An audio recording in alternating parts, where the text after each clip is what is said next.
the Kamma lecture. We come into a new topic. New heading: Kammas that bring pleasant and unpleasant effects in the present sphere. Before that, I also want to mention, one student point out that when we count the number of kammas, it becomes 25. Right? So I'll clarify it and mention it later how it becomes 22. So then we came into a position now. Kamma is twofold. The kamma which arise in a mind stream where latent tendencies is uprooted, and a kamma which arise in a mind stream in which latent tendencies are not uprooted. Then it is called the kamma of an arahant and kamma of a non-arahant. Then we also mentioned how it makes the effects. What sort of effects? So the kammas, the effects that kamma makes to a present life and the effects that kamma makes to both present and future lives. Right? Results of kamma, vipaka of kamma. So also we mentioned kammas of a non-arahant can bring both types of effects, like effects to the present life and vipaka in the present and future lives. And kammas of an arahant can bring only the effects in the present life, not vipaka in the present or future lives. So if we make a diagram of this, you can say kamma. We divide into kamma of arahant, non-arahant. It can bring only effects to the present life. Kammas of non-arahants can bring effects to the present life and also vipaka to present and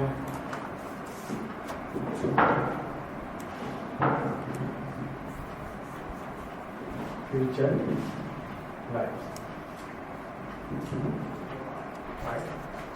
So, kamma of an arahant cannot bring vipaka in the present or future. It cannot bring. That is the point. So, when we say arahants are not doing kammas, we are talking about this part, not the actions, their actions which can bring effect to the present life. So now today we are going to discuss about this side, not this. This year we are unable to talk about this because necessity factors are not there. So these kammas are not going to bring results in future. But this can bring results in future. That we'll be discussing next week. So these effects I mentioned in the end of the previous lecture. The effects of these present to the present life can be pleasant or unpleasant. Wholesome kamma can bring pleasant effects, unpleasant effects. Unwholesome kammas can bring pleasant effects, unpleasant effects. But when it comes to the the second type of resulting, wholesome kammas can bring only good results, unwholesome kammas can bring only bad results. So it is fixed. It is certain phenomenon. But the first type of resulting is not certain. It depends on many reasons. The country or the area you are living in, the attitude of the others surrounding you, the attitude of the society. So many things can affect, and also the proper time, improper time. So, and also your age. Many things can status. Many things can are conditions for the pleasantness and unpleasantness of the first types of effects. But for the second types of effects, it is a phenomenon which is governed, which is governed by the phenomenon of this one is kamma pachya. It means we call it is a phenomenon which is governed by the nature that it's a fixed phenomenon. Kusala will bring wholesome good results. Itta vipaka, akusala will bring anitta vipaka. When we say about nana kanika kamma pachya in Patthana, nana kanika kamma pachya. Kamma pachya is twofold, sahajata and nana kanika. So nana kanika kamma pachya, we are talking about this only.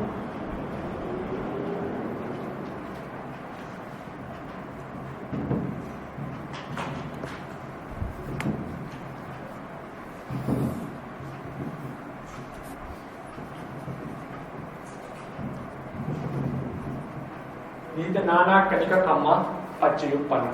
This is the kamma nana kanika kamma pachayupanna. This causal relationship, right, is the only this nana kanika. We will study in Patthana. So when we say normally Buddhists, we focus only on this aspect, and we say Arahants doesn't do any new karmas. Their actions doesn't give any fruits. We understand it, but sometimes we negate, we don't much focus on this aspect of karma. When the Buddha mentioned karma is the refuge for the beings, he was referring to both types of these effects or vipaka. When he was mentioning karma is the refuge.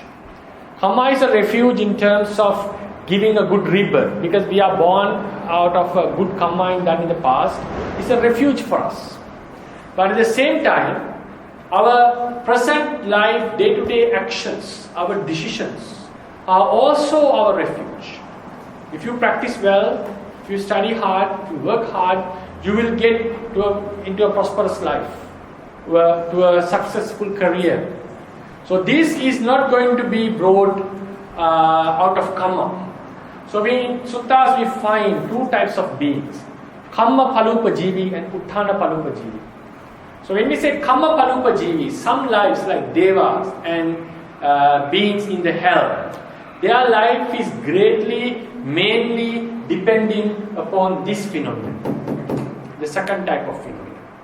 What we have done in the past, devas are experiencing them. Whether they work hard or not, they will always have their food. Whether they, be diligent or not, they will have their luxuries. Their luxuries, whether they become mindful or not, their luxuries will not be destroyed by others. They don't need to protect them. Because their karma, in their lives, the past karma is affecting greatly. Niraya beings, hell beings are also karma palupa jivi. Their suffering is caused by the past karma, and there is no way that they can avoid it. Whether they be diligent or not, it is impossible that they can get rid of that suffering while they are in the hell. So, but beings like humans, they are called both karma palupa and actually they are mainly uttana palupa jivi. But uttana palupa jivi means they have their own karma. Their karma is given. Their karma gives their result. That's why they are born in a good realm. But mainly their success depends upon their efforts, how they work, how diligent they are. That is how their prosperity is decided. So some beings who are born with a very powerful karma can end up in a very bad status before they die. For example, the rich merchant in Rajagaha, the example, who had the potency to become the highest merchant, rich man in the city, or either to become a arahant in that very life. The wife who had also the potential to become the anagami in that very life. They ended up being beggars and was born in the hells. So human's life is mainly based on success of our humans is based on our efforts. So when we say about uttana palupa jivis, we have to consider this aspect of the karma. effects to the present life. Effects of a past karma to the present life is something that we cannot control much. There is a way to control it in a certain manner by living a good virtuous life. So we ask or we facilitate our past good karmas to bring good results in this life. There is some influence that we can make into our past karma. And also we can create karma that will give good results in the next future lives. But our success in this life greatly depends upon this aspect of the karma. Unfortunately, in Buddhist theories, we do talk about this, but we don't emphasize this on the term of karma. That is the point. So therefore, when we talk about our karma, we are always thinking about a future prosperity that we gain, or a retribution, or a punishment. Punishment means not a punishment given by the God, or some misfortune that we are going to encounter in a future existence. So, when we talk about Uttana Palupajivis, the ones whose success depends upon the present effort, in other terms, we can say based on our present karma. When we talk about karma, we cannot give up the effort. We cannot give up the wisdom. So in terms of akusala karmas, we have effort and chetana, intention. But when it comes to the wholesome good deeds, we have to talk about virya, effort, chetana, intention, and also understanding, wisdom. For an example, if someone gains money by constructing a house, he gains his success based on 3 factors. One is he made the house. It means his intention was there and he accomplished his task. That is the number 1. And building a house cannot be done in one day. He has to do it continuously for few months or maybe few years. So his effort was there, but because of which he didn't stop his efforts or stop his construction. And also he got the money because he made it properly. He satisfied the house owner's mind. So he had to use his wisdom, skills, abilities in order to make the house in a proper way. So because of this effort, wisdom, skills or understanding, and then because of his intention to build the house, he came into the success of this life. Likewise, when you are talking about the first aspect of this karma, even though we address it in the term of karma, it also includes the effort, wisdom, and also other good and bad qualities. When we come into the unwholesome side, lobha, dosa, moha, they also play the role. So, but collectively, but generally, I'll be addressing them in terms of karma. So, there are lots of suttas that Buddha has mentioned, emphasizing on this first aspect of the resulting of the karma. Right? So I'll be moving towards the topic. If you have any questions, okay, then I'll proceed. So number 10.7, karma that bring present and pleasant and unpleasant result, effects in the present sphere, present life. Effects of this type of karma can be easily seen around the society. For example, a man commits a murder. So when he commits the murder, there are 2 types of effect that he may get. One is he may be captured by the police, put into the prison and punished accordingly. Even the capital punishment he may get. Sometimes because of his bad deed, his family members may also be punished. Or in ancient days, present days there is no such a punishment in civilized countries. But in ancient days, because of a deed done by a family member, even the other members may also get punished.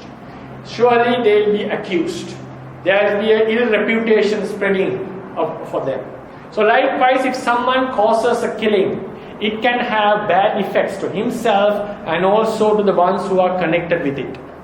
So the Panatipata killing brings ill results to the doer. That is very obvious. Not only to him, but for the others even. And the next point is, while committing the deed, he may encounter lots of suffering. For example, take the soldiers in warfare. So they do the killing. That is for the purpose of, maybe they have the purpose of serving the country, protecting the land, or maybe earning a salary to make a living, whatever reason it is. They are doing, in that killing, they do an immoral deed in terms of our karma. So for this act of killing the enemies, they have to undergo lots of suffering, pain in the forests, in the battlefield of the warfare. So then they execute the deed. So these are the sufferings that people encounter while they are performing unwholesome deeds. For example, sometimes it is mentioned in suttas that when they do the yagas, the kings, ancient kings, when they are supposed to kill the animals for their sacrifice, they also have to undergo certain rituals which torment their body. They also have to sit near the fire, smear oil in their body, and they also have to undergo lots of, together with the queens, they have to undergo lots of physical suffering before they do the sacrifice. So likewise, when someone is doing the act of killing, after the killing, surely if the crime is revealed, he may get lots of bad results. And while or before planning the killing and while executing the action, he may also encounter lots of suffering. So these are all outcomes, effects of his act of killing. Then, what is the good side? Good side means pleasant effect that he may get through killing. So when someone kills another, the slaughtered one's enemies would reward him, would please him. If the person who is being killed is a terrorist, he'll be really revered by some people in the society. For example, we can see this for the kings or the rulers of certain countries who destroy the invading armies or terrorist groups. They are always kept in high esteem for protecting their land. So these are the effects of their killing. Think about the soldiers who do for the sake of who kill the enemies. So they are being esteemed by the nations as war heroes or national heroes. So these are the good outcomes. Good outcome is pleasant outcomes of the killing. So likewise, the act of killing, which is considered as unwholesome according to our tradition, can bring good results, bad results. Good results mean pleasant results, pleasant effects, and bad, unpleasant effects to the doer and also the ones who are connected with him. For example, if someone kills a terrorist, it will bring who has been tormenting the people. It will bring lots of happiness or pleasure to other beings, who would have been tortured otherwise. So likewise, one act of evil deed can bring both good and bad effects. But it doesn't mean that unwholesome deeds are to be done because they bring good results. I'll come to that point at the end of the lecture. But this is the phenomenon. I want to explain the phenomenon. So when we talk about the present effects of a karma, it brings good and bad effects both. Good and bad effects both, even an unwholesome deed. Right? So then Buddha had, if you go to the third paragraph, Buddha had mentioned this phenomenon of pleasant and unpleasant consequences of evil deeds which affect the pleasant life. In the Dhammapada, the Buddha mentioned the bad effects. First we talk about the bad effects of misdeeds, sexual misconduct as follows. Chattari thanani naropamatto apajjati paradarupasevi. Apunya labang nanikama seyang nindang tatiyang nirayan chatuttam. It means, four misfortunes befall the reckless man who consorts with another's wife, who do the sexual misconduct, acquisition of demerits, disturbed sleep, ill repute, and in the next life, rebirth in a state of woeful state. So that the last one is actually getting a result of the vipaka. If you take the bad sleep or the ill repute, they are the effects of his karma. They are the bad effects of his evil deed. Then in the Sila Sutta of Anguttara Nikaya, Buddha mentioned about 5 ill consequences of being unvirtuous. If someone is unvirtuous, Buddha mentioned there are 5 ill consequences. His wealth may shrink due to being negligent. Right? Being negligent. His bad reputation may spread among the public. He will not be able to attend respected assemblies with self-confidence. he may die unmindfully and will be reborn in a woeful state after death. Out of the 5 bad consequences, 4 are related to this life, present life. And they are not, the thing is, they are not the karma vipaka of his bad conduct, but ill effects. That is the point. Karma vipaka, when we say someone do action, because of that, very strangely, we are affected by it. That time we say it's a result of our past karma. These are outcomes. These are normally can be understood by any person. These are outcomes or results or effects of his own conduct. So if someone is behaving badly, surely he will get an ill reputation. And he will be accused by the others. So he has to listen to certain bad words of others. So these are not the vipaka of his bad deed. These are the effects of his own conduct in this very life. If he get bad results in next life, that is a different case. That is the second phenomenon of karma. We are talking here about the first phenomenon. Then he also mentioned the temporary happiness a person experiences while doing evil deeds and comfortable lifestyle an unvirtuous monk may enjoy. So it's mentioned in the Dhammapada. Papopi passati badram. Papopi passati badram. Yava papang na pachati. Yadacha pachati papang. Atta papo papani passati.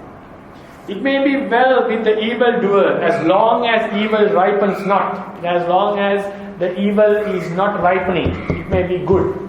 But when it does ripen, then the evil doer sees his evil deed, the painful results of evil. So temporarily he may enjoy certain blisses. So this is what I want to emphasize. Even doing evil, for example, Ajatasattu's case, he is now suffering, according to our literature, he is now suffering in the lower Kumbhi hell. But during his lifespan as a human being, he enjoyed various of pleasures of the kingship. That is why, because he killed his father and got into the throne. Otherwise he would have automatically got into the throne, but he started to enjoy prematurely. Why? He killed his father and came into the throne. So likewise, one can encounter lots of happiness through unwholesome deeds. For example, it can also affect the others. It means not only yours. For example, if some person loots the money of the country, his family, his sons, grandsons may all enjoy these pleasures. So likewise, effects of a bad deed can, good effects of a bad deed are not only experienced by the doer, but also experienced by others. But doesn't mean it's not an encouragement to do the things. This is the phenomenon. So that is why these two possibilities, that bad effects give good and bad pleasant effects, that is why people are following bad deeds. And if only bad deeds bring ill results, no one would do bad deeds.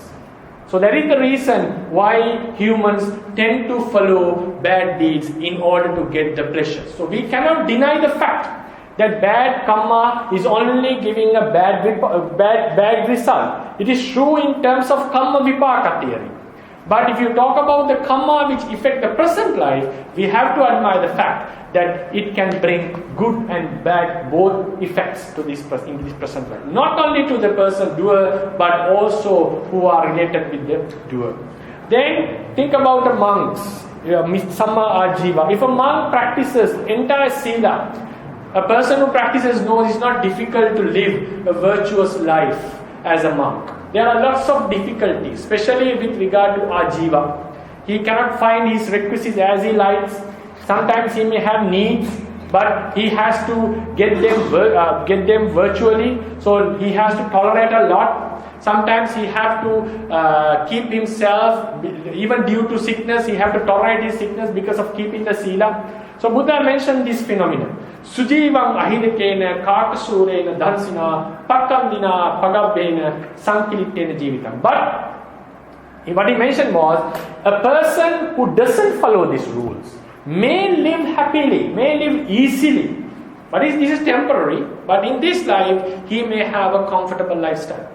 So that is why, when Asati and Punabha Sukha was mentioned to the Buddha, even we eat in the evening, Buddha mentioned, have one meal and be healthy and happy like me.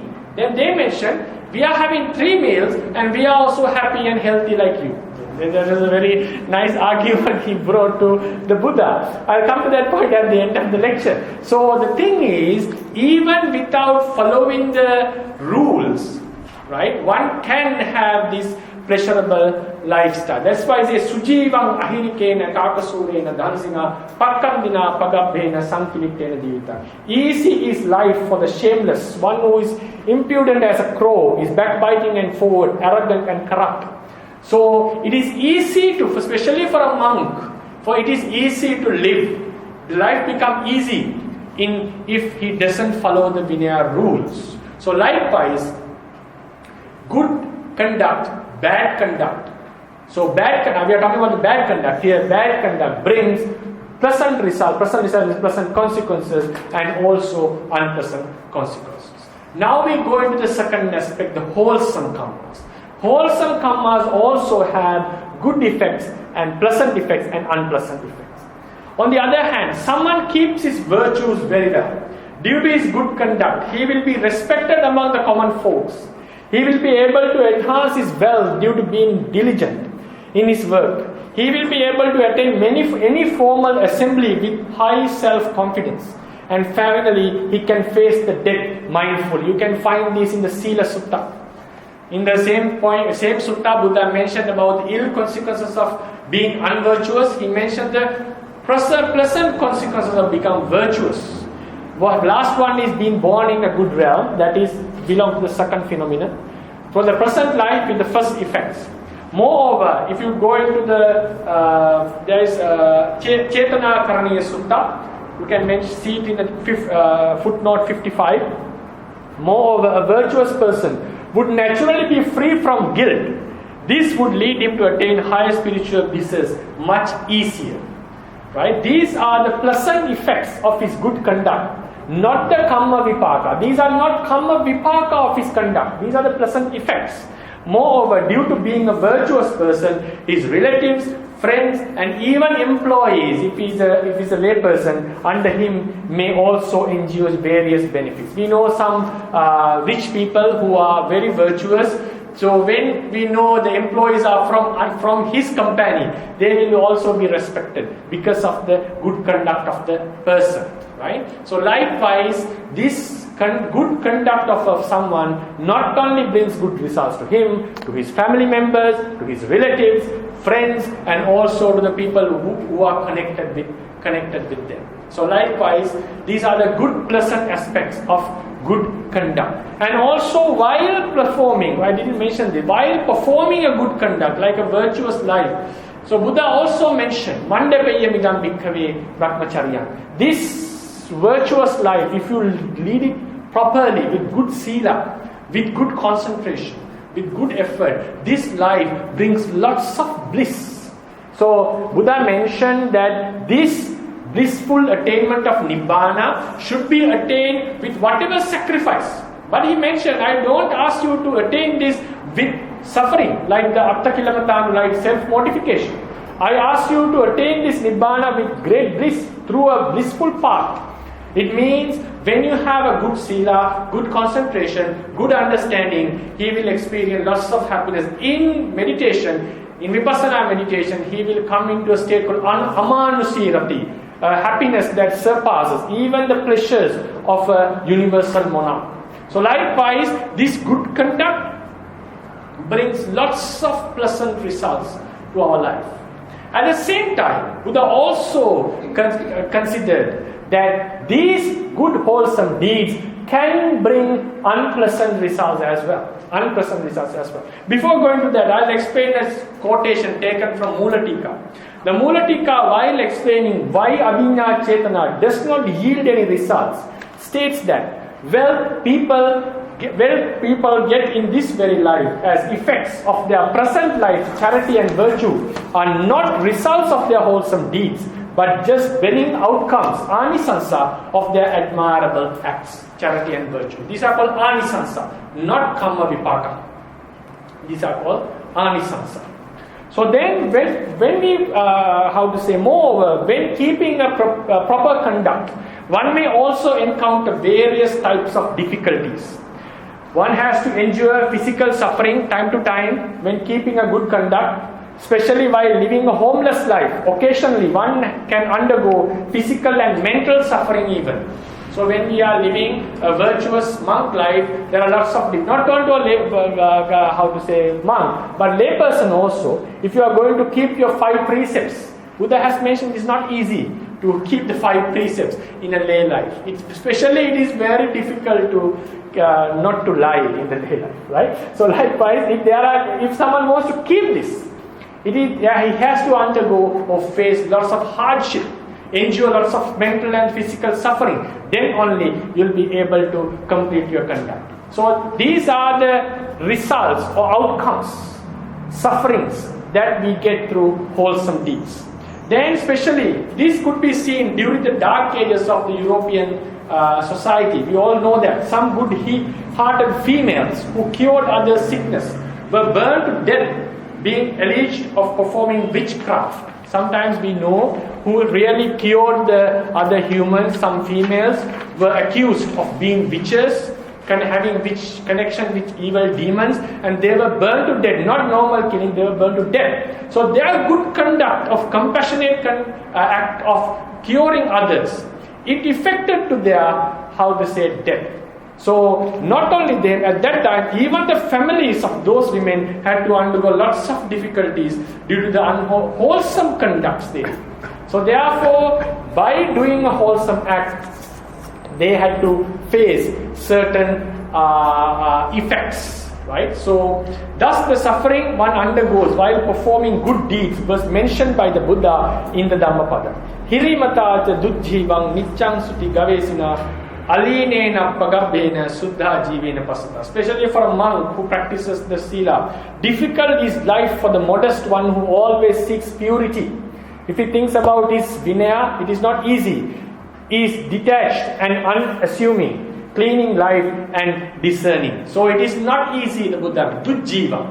It is not easy to live a life with keeping all the conduct. Also, badropi passati, not passata, passati, should be place change it. Passati papang yava bhadrang na passati, yadata pachati bhadrang atta badro bhadrani passati. It may be ill with the doer of good as long as the good ripens not. That is the point. So when we are doing the good deeds, sometimes we may have to spend our money. Right? We may have to encounter some problems, good having done good deeds. Some may say, I gave some dana and these days I am having difficulties. Yeah, these are the things that this is natural for the wholesome deed. You think about the Bodhisattva's paramita. Why we revered him as a great person? Why we consider him as the great being who appeared in the world? Because when you look into his past life, we know how much difficulties he had to undergo in reaching this higher state called Buddhahood. So therefore, wholesome deeds always bring difficulties. That is why people know it has winning outcomes, good outcomes, but it brings also together a lot of bad, difficulties. That's why people don't much get involved in wholesome deeds. So that also we have to accept. Unwholesome deeds also have negative, unpleasant effects, which makes humans to be away from these wholesome deeds. A story is mentioned in the commentary on the Upadi Sutta, which narrates a story in which 500 ascetics who preached the wholesome doctrine were killed by the king who got offended by their discourse. They preached the Dhamma to the king, and king got offended because they preached the Dhamma, about the 5 sila. The king was not a virtuous person. He got offended. He invited for dana next day and killed all the ascetics, and he led the dogs to eat them. So that was a very serious type of a crime, and the story goes Devas got upset or angry about the incident, and they destroyed the entire city. Not only the king, the entire city. The king's bad karma affected many humans even in the city. And that ascetics, good conduct, the leading ascetics, kusala, the good kusala he did, preaching Dhamma with a good intention, caused him the destruction and also his followers. So likewise, wholesome deeds can also bring ill results in this life if they are not done wisely, prudently, or timely. So that is another point that we have to emphasize.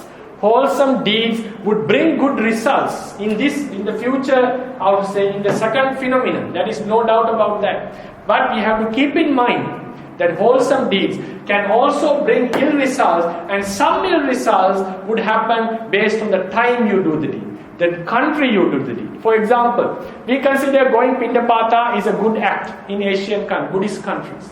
But if you go Pindapat in some countries, you will be locked in the jail for begging. Right? So likewise, it's a good act of going for alms, but it is good only. It will bring present results in this life for you if you do it in a proper area, not in an improper area.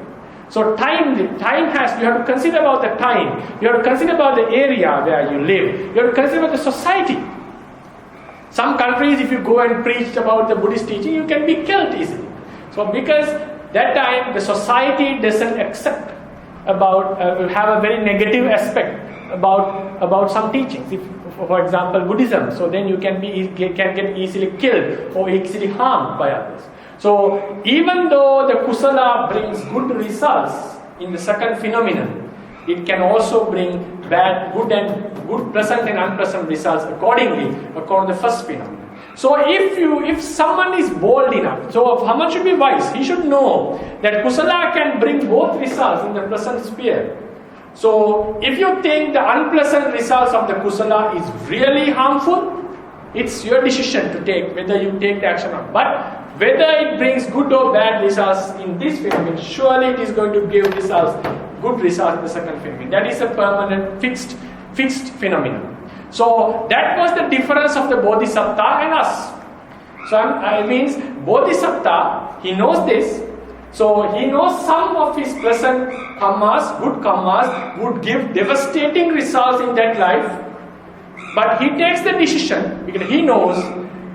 But what is the effects that are going to get upon the second phenomenon is pleasurable for him than the effects that he is going to get out of this present life.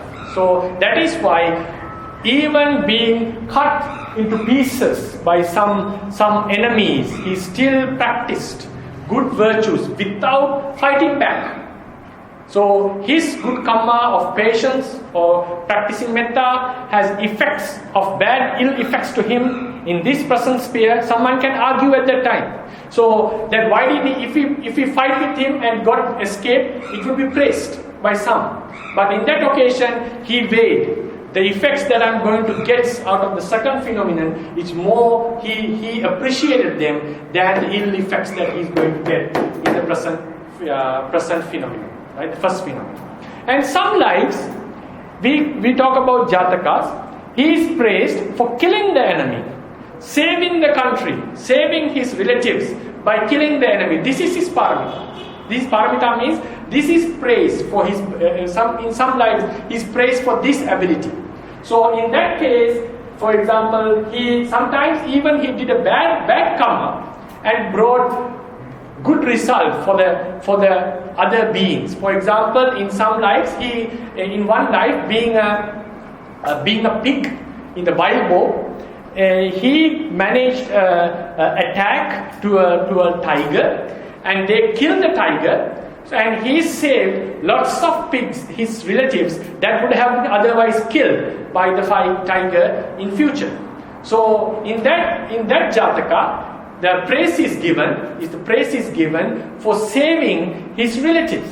So that is a pleasant effect that he gave to his relatives through doing a bad ill deed. Killing is always ill deed.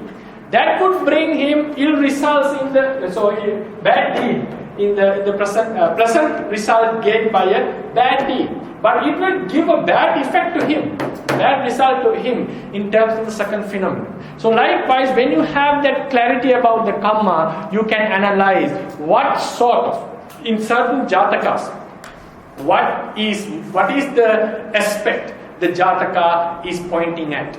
So some lives, even being a king, it is up to the surprise, he led the entire army to enter his country and even to capture the entire city without fighting back, without even fighting back with a single soldier, invading soldier.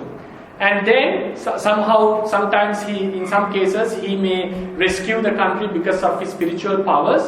But in some cases, he fights back and kills the enemy and saves his country. So this is it. So in some jatakas, he weighed the effects to the present life and against the effects of the phenomenon of the karma vipaka. So likewise, there are ways of. It depends on the it actually depends on the person. Sometimes you do the wholesome deed, you may have ill results in this present life, but if someone considers that the effects of this present karma, effect of this karma in the second sphere of giving a vipaka is more important to him, he may undergo this suffering and go for the pleasant effects of the karma in future. Right? So that depends on the person's his decision. So then, 10.9, when the Buddha encouraged disciples to protect sila, to develop samadhi and vipassana, he was mostly encouraging to make good karmas that would bring beneficial effects in spiritual life. If a monk does not live a good life and misses the opportunity of gaining higher spiritual attainments, his losses are not because of a past karma, but as a result of his carelessness. At the same time, if another monk practices well and attains higher spiritual attainments, he does so not only because of his past karma, but mainly as an effect of his wise conduct. In many occasions, the Buddha explained the success in one's life mostly based on these types of karmas which affect the present life. So in the Dhammapada, he mentioned Uttanavato Satimato Suchikamassa Nisammakarino Sanyatasya cha Dhamma Jivino Appamattasya Yaso Bhivadati. Ever grows the glory of him who is energetic, mindful and pure in conduct, discerning and self-control, righteous and heedful. So these are all good acts, admirable acts that would bring success in the present life. The Buddha preached the Singhalovada Sutta and the first part of the Diga Janu Sutta, emphasizing on the karmas that bring good effects to the one's present life. Right? Then we come to the last part, in the next part, in the Sunakatta Sutta, the Buddha mentioned about objects that are not suitable even for arahants. He mentioned this object that are not suitable for arahants. The commentary for the sutta elaborates and states that even an arahant should restrain himself from improper objects which can bring various troubles. Therefore, even the deeds of arahants have pleasant and unpleasant effects to their lives and also of others. So even, for example, Venerable Anuruddha, out of compassion towards the lady, he went and stayed in the same room, same house with the lady, and he had to undergo lots of problems because the lady couldn't control herself, seeing the beauty of this monk. So Buddha laid down a rule. So what happened? Even this monk did it with a good mindset. He didn't have any bad thoughts, but it caused lots of problems. So therefore, Buddha rebuked Venerable Anuruddha and said, you did an improper act. So this karma act was done by an arahant and it brought some ill results for himself. Therefore, the acts of arahants also affect the present life in good and bad ways. There are lots of evidence that Buddha's, all the acts the Buddha did, affected in a pleasant way, not only to him, but also to his entire generation of disciples. So mostly the arahant's acts would always be positive, the effects will be positive, but there are possibilities that arahant's acts may also affect in an unbending or unbeneficial manner to himself and also to his associates. Right? That is, it also possible. So with this explanation that we gained about we made about the karma to the present life. So you will be thinking now, so when we talk about the present sphere,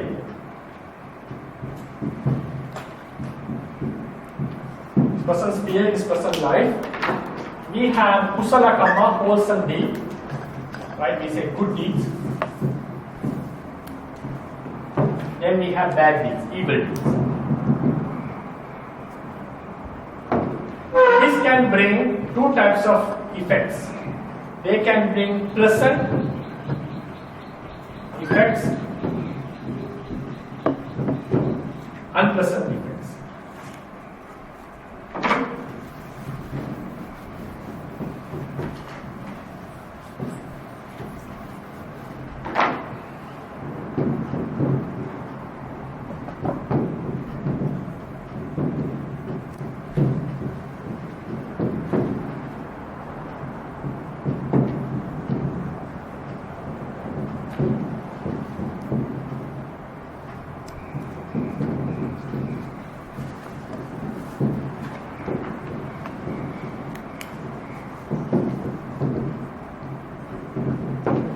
Pleasant effects and unpleasant effects.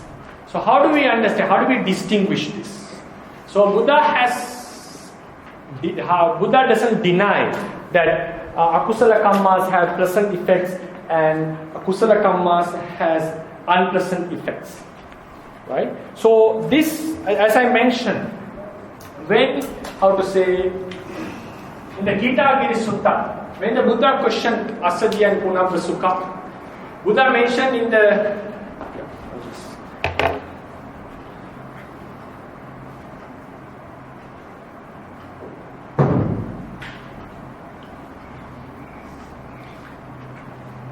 first the Buddha mentioned that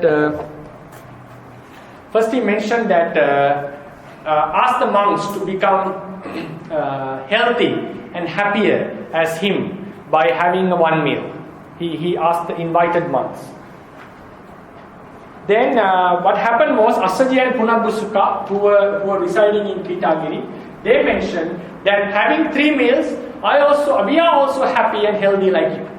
Then Buddha asked them, did you say like that? Then they said yes. And Buddha didn't go to answer these monks. He said it is not worthy answering them. Then he answered the other monks. What he said was, his question was, have I ever said that you should associate whatever pleasant, unpleasant or neutral feeling?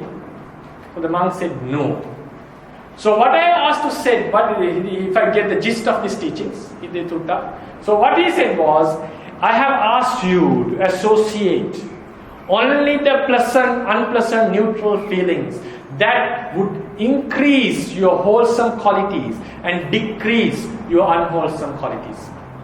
And I have always asked you to abandon the pleasant, unpleasant, neutral feelings that would decrease or that would reduces your unwholesomeness and increase your wholesomeness. That would decrease your abandon the deeds, abandon the feelings that would increase the unwholesomeness and reduce the wholesomeness. So now we can understand, by doing some good deeds, we may have pleasant effects in pleasant feelings. Some by doing we have unpleasant feelings. By doing evil deeds we have pleasant effects, we have unpleasant effects. So in this term, the Buddha used in the Sakkapanya Sutta, he mentioned Devana, the god of kings, king of gods. King of gods. I divide the Vedana into 2. Sevitabba and Asevitabba. The Vedana that one should associate and the Vedana one should disassociate or abandon. So he mentioned that there are some pleasant feelings, unpleasant feelings, and also neutral feelings that I suggest you to associate.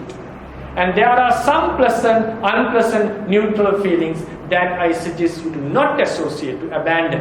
So when you look into this diagram, you find if it is a good deed, whether it's give a pleasant feeling or unpleasant feeling, they are all considered as sevitama.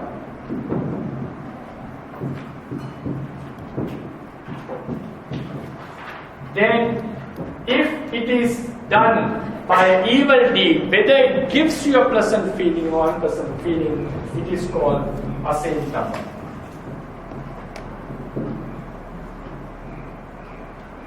It is called asayitapa. That should not be associated. So the intention.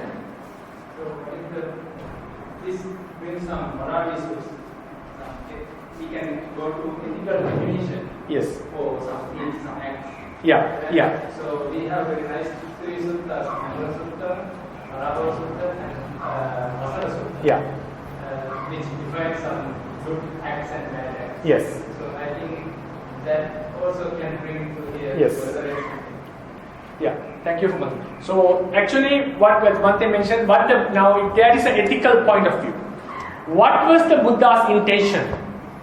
He asked his disciple, he encouraged his disciples, look into the acts, because you find doing good deeds, you have pleasant, unpleasant effects. Doing bad deeds, you have pleasant, unpleasant effects. But his main concern was to look into the acts in terms of its moral, ethical qualities, not in terms of effects that you get. It's like, even though you can get a pleasant effect through an unethical manner, he would not encourage you to gain them.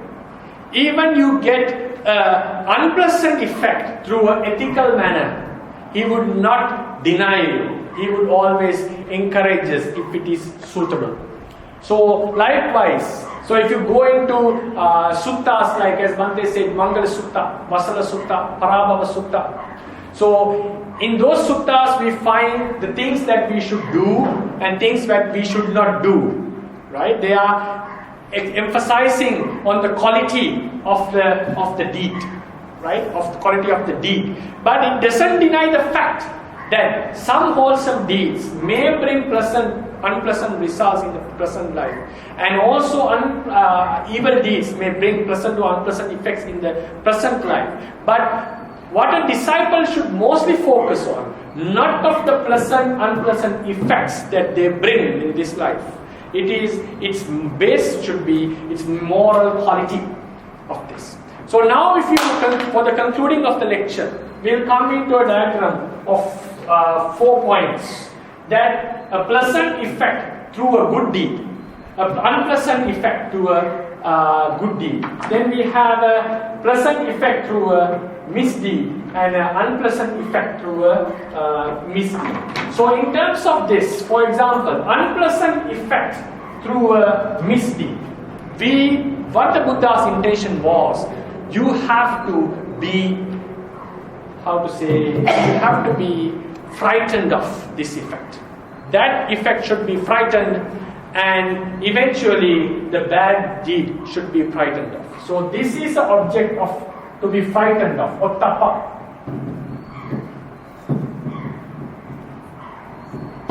Because since the akusalas bring such unbending results, we have to be afraid of them. Then what about this pleasant effect?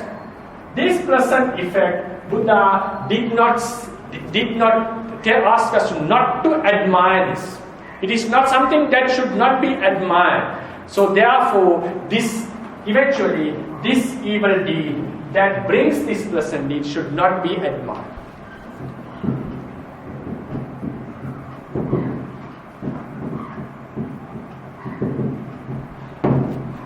Should not be admired.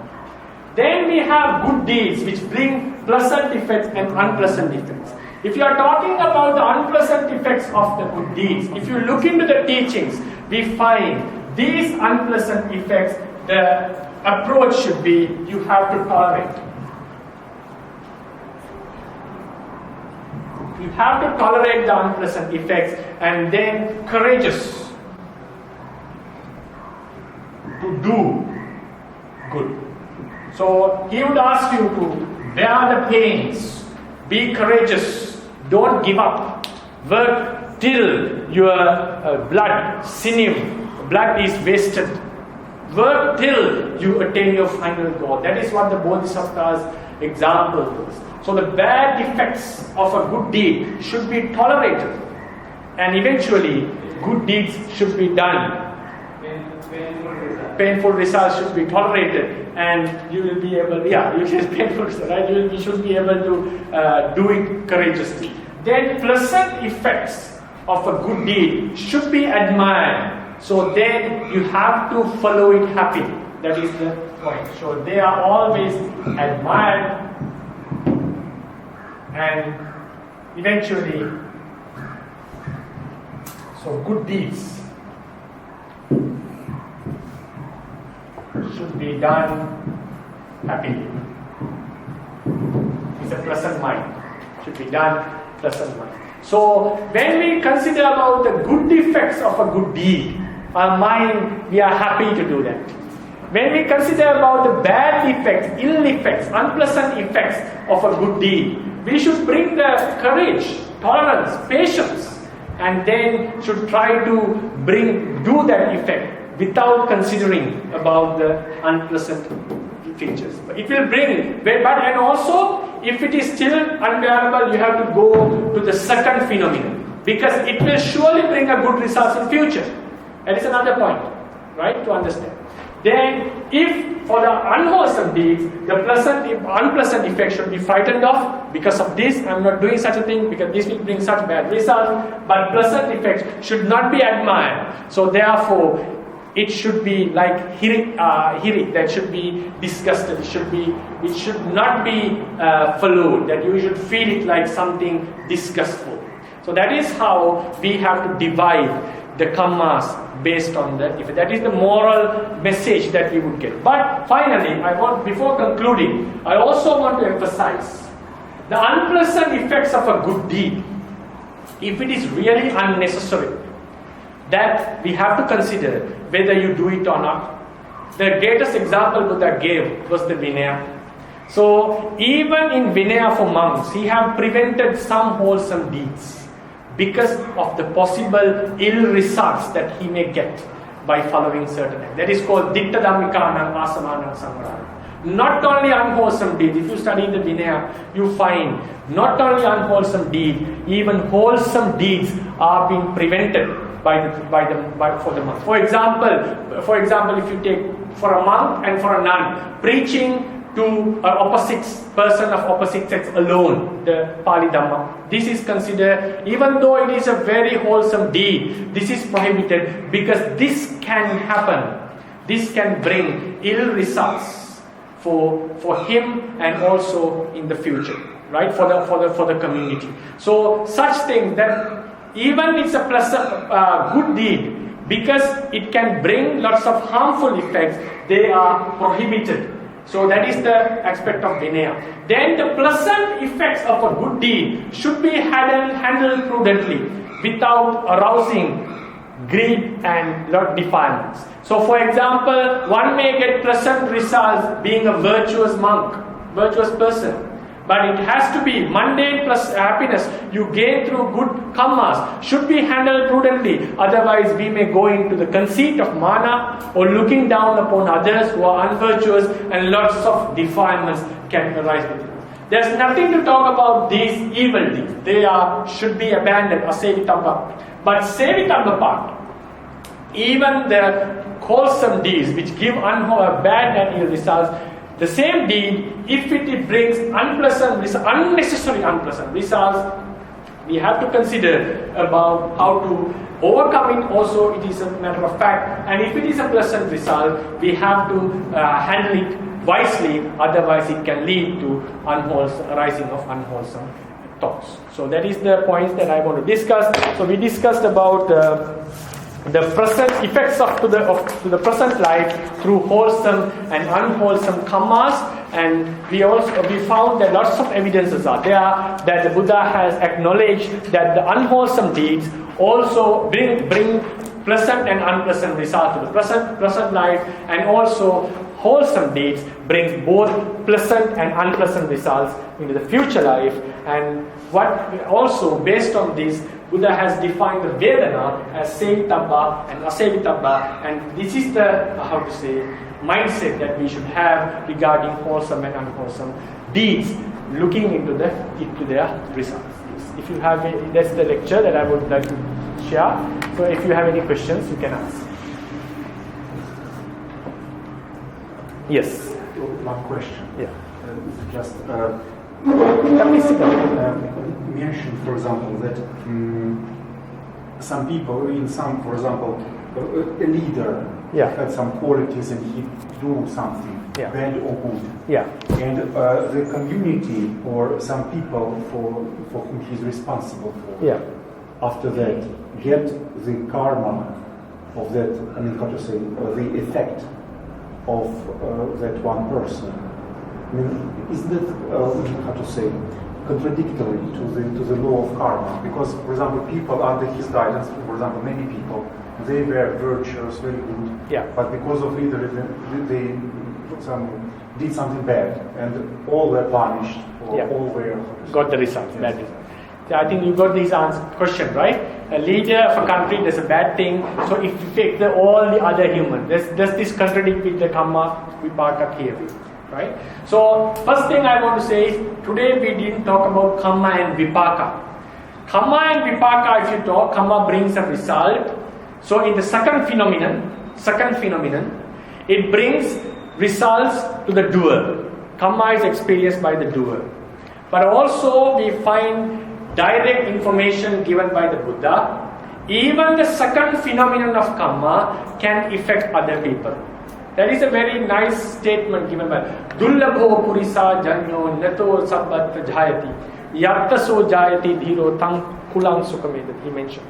There is certain being, Purisa Janya, it was referring to the Bodhisattva. He mentioned this Bodhisattva, when he is born in a certain family, Tang Kulang Sukamed, entire family become prosperous. Not only him. That is because of his great merit that he has done. So likewise, the karma vipaka phenomenon, even in the second phenomenon, the first phenomenon I'll come to now, you answer. Even the second phenomenon, so we divide the effects of karma as two, primary and secondary. Primary effects are to the doer, the main effects. Secondary effects can be felt, can be affected the other people who are surrounding.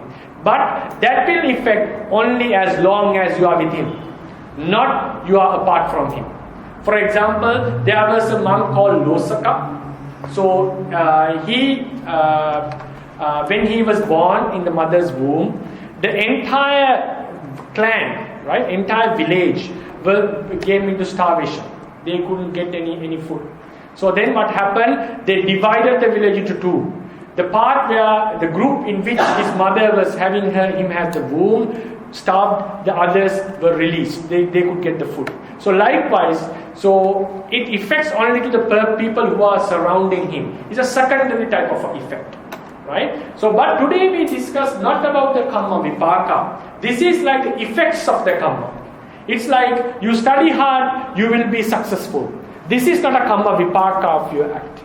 Some person kills a human, he will be in the prison. This is not the vipaka of his acts. This is the effect of his act. So in such a manner, a king or a person, ruler may do a bad deed.